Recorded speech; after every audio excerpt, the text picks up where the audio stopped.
Peshawar high court का फैसला आ गया है मखसूस नशिस्तों को लेकर। जो सुन्नी इत्तेहाद काउंसिल जिनकी क्लेमेंट थी वो आज सुबह समाअत हुई। कल जो वकला ने पीटीए किया, जो तनकीद की जद में आए, उसके बाद आज अली जफर साहब पेश हुए और उस फैसले के ऊपर बात करेंगे। बड़ी खबर है। Let's start with Sunni Ittehad council.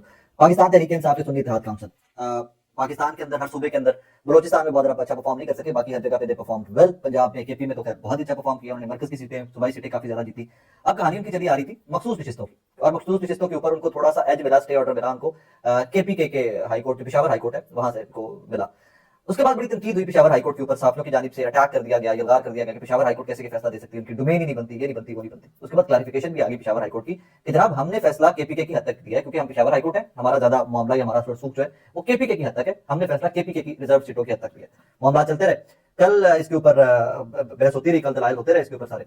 और कल पाकिस्तान तहरीक इंसाफ के वकला बाबर अवान साहब और अली जफर साहब पेश नहीं हो सके, वो इस्लामाबाद में थे और उसको बड़ी तनकीद का निशाना बनाया गया। आज फिर सुबह दलाइल दिए गए, बहस हुई और आज जनाबे वाला अदालतों ने कुछ देर पहले 11 बजे के करीब फैसला महफूज कर दिया कि 1 बजे फैसला सुनाया जाएगा। फाइनली फैसला सुना दिया गया।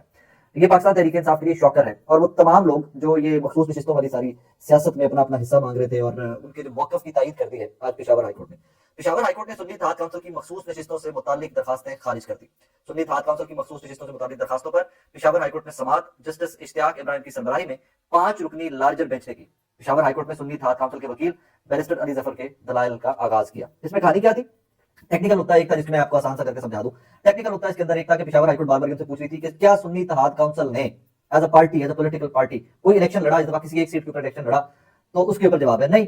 और दूसरी तरफ इसके ऊपर कहानी क्या थी कि बैरिस्टर अली जफर एक चीज के ऊपर परसिस्टेंट थे कि जनाबे वाला उन्होंने इलेक्शन लड़ा या नहीं लड़ा, लेकिन उनके पास इलेक्शन लड़ने का इख्तियार मौजूद था, उनके पास इंतखाबी निशान मौजूद था।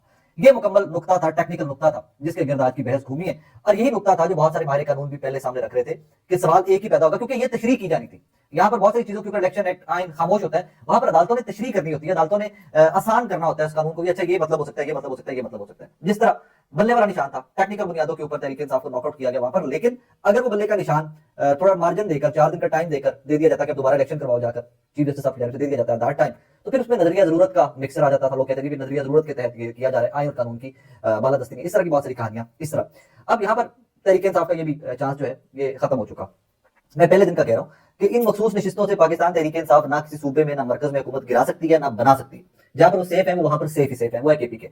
प्रॉब्लम क्या था? प्रॉब्लम सेनेट का इलेक्शन था। सेनेट के इलेक्शन में मखसूस नशिस्तों से एक आधी सीट तहरीक इंसाफ की या सुन्नी इत्तेहाद काउंसिल की बढ़ सकती थी, जिसको माइनस पहले ही कर दिया गया था। बाकी सूबों में, पंजाब में भी हल्फ उठा लिया, मरकज में भी हल्फ उठा लिया।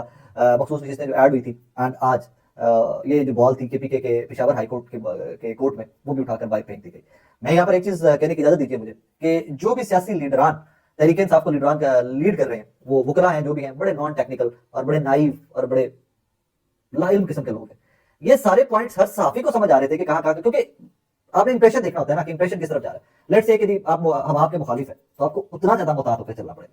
लेकिन आप दरवेश लोग थे, आपने इलेक्शन करवाई, इलेक्शन में लूपहोल छोड़ दिया आपने। बाकी जमातों के ऊपर भी बहस होती रही इसमें भी, बाकी जमातों के इलेक्शन, और भाई हर जमात का कॉन्स्टिट्यूशन अपना अपना होता है, हर जमात का। बाकी जमातें जो थी वो ज़ेर अताब नहीं थी, आप लोग ज़ेर अताब थे, आपको मजीद मुताहत होना चाहिए था, आपको बाकी सारी जमातों से कहीं ज्यादा मुताहत होना चाहिए था।